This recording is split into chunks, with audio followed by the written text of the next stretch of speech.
Welcome to our channel learn and grow. आज का जो हमारा टॉपिक है वो है limitations of valence bond theory. Valence bond theory की लिमिटेशंस क्या हैं वो हम आज कर रहे हैं। तो चलिए स्टार्ट करते हैं। फर्स्ट इसमें है कि फर्स्ट लिमिटेशन जो वैलेंस बॉन्ड थ्योरी की वो ये रिप्रेजेंट करती है कि जो हमारे मेटल के आयंस होते हैं वो पर्टिकुलर ऑक्सीडेशन स्टेट को रिप्रेजेंट करते हैं जब वो लो स्पिन करते हैं इनर ऑर्बिटल कॉम्प्लेक्स में। ये इस चीज़ को एक्सप्लेन नहीं करते कि ऐसा क्यों करते हैं, जबकि दूसरे जो मेटल आयंस होते हैं कुछ ऐसे होते हैं जो लो स्पिन करते हैं इनर ऑर्बिटल कॉम्प्लेक्स में, और कुछ ऐसे होते हैं जो हाई स्पिन करते हैं आउटर ऑर्बिटल कॉम्प्लेक्स में, जैसे कि COF63 नेगेटिव, और इनर ऑर्बिटल में ये लो स्पिन करते हैं CONH363 पॉजिटिव। तो ये ऐसा क्यों करते हैं, इस चीज़ को ये रिप्रेजेंट नहीं करती है। सेकंड जो इसका पॉइंट है कि ये कलर कॉम्प्लेक्शन को, यानी कि जो कलर कॉम्प्लेक्स है उसे रिप्रेजेंट नहीं करती। कलर कॉम्प्लेक्स मतलब कि जब कोई भी स्पेक्ट्रा एब्जॉर्प्शन होती है उसमें, तो उसमें जो कोऑर्डिनेशन कंपाउंड में एब्जॉर्प्शन की जो उसकी जो कलर कॉम्प्लेक्सेस बनते हैं वो इस चीज़ को एक्सप्लेन नहीं करती। इसकी कोई भी satisfied explanation valence bond theory में प्रोवाइड नहीं की गई है। नेक्स्ट थर्ड पॉइंट है कि ये थर्मोडायनामिक्स को एक्सप्लेन नहीं करती। इसकी थर्मोडायनामिक्स और जो काइनेटिक स्टेबिलिटी है कोऑर्डिनेशन कंपाउंड्स की, इसको वैलेंस बॉन्ड थ्योरी में से कंप्लीटली अच्छे से रिप्रेजेंट नहीं किया गया। ये कोई एग्जैक्ट एक्सप्लेनेशन इसकी प्रोवाइड नहीं की गई है। इसका नेक्स्ट पॉइंट जो है इसकी लिमिटेशंस का कि स्ट्रॉन्ग और वीक लिगेंड्स जो हैं, यहाँ पे चाहे हम स्ट्रॉन्ग की बात करें चाहे हम वीक की बात करें, उसको पर्टिकुलरली डिस्टिंग्विश नहीं किया गया है, यानी पर्टिकुलरली रिप्रेजेंट नहीं किया गया। फिफ्थ पॉइंट ये रिप्रेजेंट करता है एजम्पशंस को, यानी कि इसमें बहुत सारी एजम्पशंस हैं, यानी कि बहुत सारी चीज़ें एज्यूम की गई हैं, तो वो क्यों हैं इस चीज़ को नहीं बताया गया।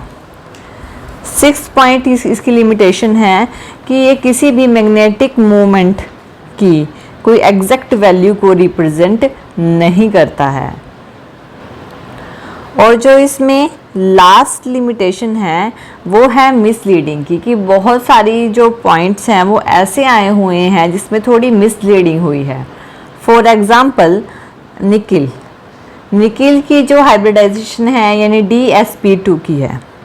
निकिल 2 पॉजिटिव आयंस जिसमें इसकी आउटर मोस्ट शेल में ग्राउंड स्टेट पे एक इसमें D में 3D4S4P में 3D में 2 2 2 1 1 यानी 8 इलेक्ट्रॉन्स आते हैं, ये है। लेकिन अगर ये स्केयर प्लेनर जो डायमेंशन है अगर हम देखें तो ये जो हमारे पास इसके आउटर मोस्ट शेल में इलेक्ट्रॉन है वो इसके साथ जुड़ सकता था। बहुत सारी कंडीशन में, कुछ कंडीशंस ऐसी हैं जिसमें ये वाली कंडीशन शो नहीं की गई है। अगर ऐसा होता, मान लीजिए अगर ये इलेक्ट्रॉन यहाँ पे आ जाता और तो ये वाली कंडीशन, ये वाली जो कंडीशन है ये वाली कंडीशन आ जाती है, तो इस कंडीशन में ये जो सारे इलेक्ट्रॉन्स हैं ये पेयर अप में हैं, जो सारे इलेक्ट्रॉन्स हैं वो पेयर अप में हैं। तो ये कौन सा नेचर होता, ये जो नेचर होता ये डाई मैग्नेटिक नेचर हो जाता, क्योंकि कोई भी इलेक्ट्रॉन अनपेयर नहीं है।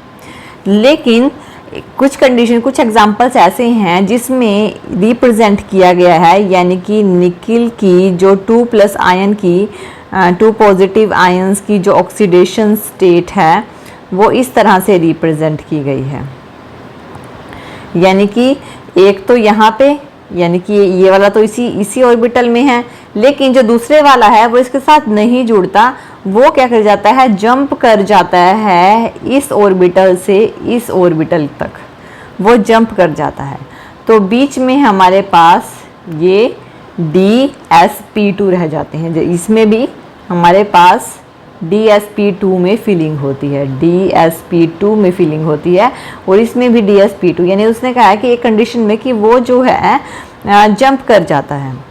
अब देखिए, अगर ये इसके साथ पहले जुड़ता तो डायमैग्नेटिक नेचर का था, लेकिन अब वो जंप कर रहा है 4p ऑर्बिटल में, हाँ, तो इसकी हाइब्रिडाइजेशन तो DsP2 की है, लेकिन इसकी जो कैरेक्टरिस्टिक्स है वो चेंज हो गई है। अब ये डायमैग्नेटिक नहीं रहा, अब ये पैरामैग्नेटिक हो गया है, पैरामैग्नेटिक हो गया। क्यों हो गया? क्योंकि यहाँ पे 2 इलेक्ट्रॉन्स जो हैं वो अनपेयर हैं, तो कैरेक्टरिस्टिक्स चेंज हो गई।